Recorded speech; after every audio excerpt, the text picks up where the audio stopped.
Do you think you have what it takes to score a job interview in Australia? So in this video today, I'll be talking about the job application process from the perspective of the job applicant and the perspective of who is assessing your application. So without further ado, let's get started. I'll start this video talking about the Seek website, one of the most popular websites to look for jobs in Australia. So the address of the website seek.com.au. If you don't have a profile, you might need to create a profile to start looking for jobs. Once you have a profile, you log in, you start using the filters. So you can filter by the field. Like here I have the information technology, all IT related jobs. And here I was looking for defense jobs, and I'll explain why. And then here you can filter for your location. So if you're not currently in Australia, you would probably use working from home. And let's remove this filter defense. And here you can filter your salary. So one important thing here is that the salary in Australia is per year. So whatever you see here is the salary per year without the superannuation. And what is superannuation if you don't know? Superannuation is your retirement money. This is your salary normally without the superannuation, okay? So once you have your keywords, your field and whatever you're looking for, let's say here that you want some project, the keywords project, information technology and work from home. Boom, you have here one job, for example. So the salary is not per year because it's a project assignment, so it's per hour. So that's the only difference between salaries here. You won't see salary per month, for example. This is more a regular job, so you see salary up to 90k is $90,000 plus super, meaning superannuation. So once you have the job you want to apply for, you open it and have a look on all the requirements. And what's important here, some jobs require you that you are already in Australia, most of them, and that you already have a visa. But maybe when you apply, some websites, when you apply, go to their own website. So this is Mile End, South Australia. For this one, probably you need to be here. So the process is pretty simple, but important things here. What do you need in your resume? So in your resume, you need to, ideally, you create a resume for each position you apply, because you need to address the requirements.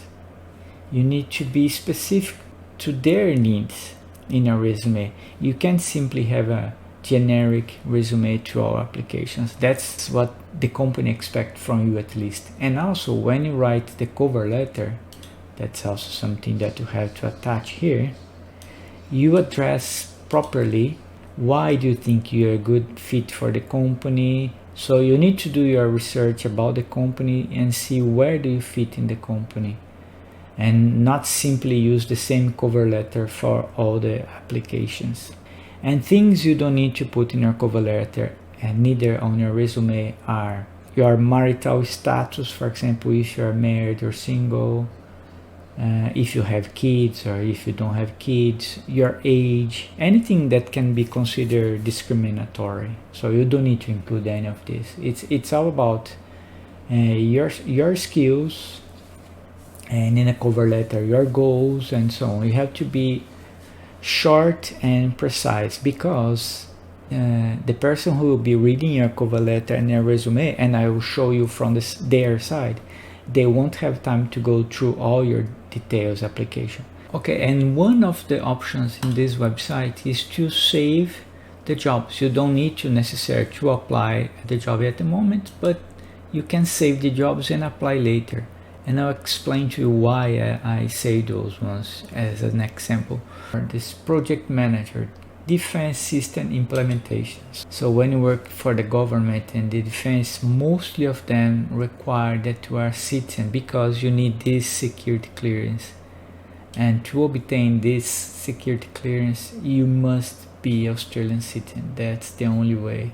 So there is no way, if you just have a work visa, there's no way you're gonna be selected for this interview, even if you have the skills that they require, because you need to obtain this security clearance and you have to be a citizen to do so.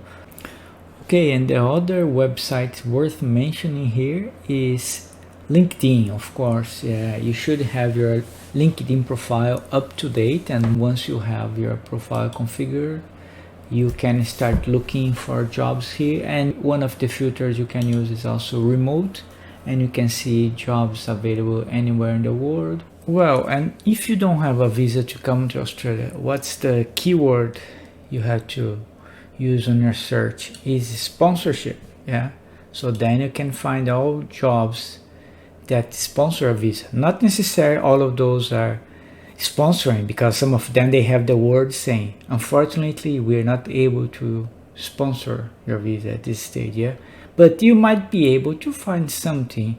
I saved one here already. You see this senior method development scientist, so it's very specific. Yeah, and this job is still sponsoring. See, sponsorship, move to Australia, so they will sponsor a visa, but it's a very specific job.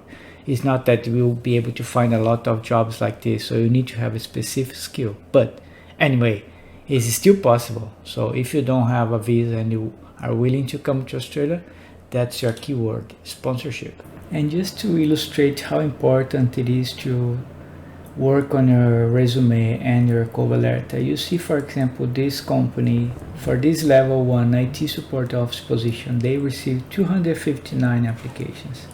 Within those 259 applications, they will shortlist the people that have the skill set required. And within the people they shortlisted, they will select some to be interviewed.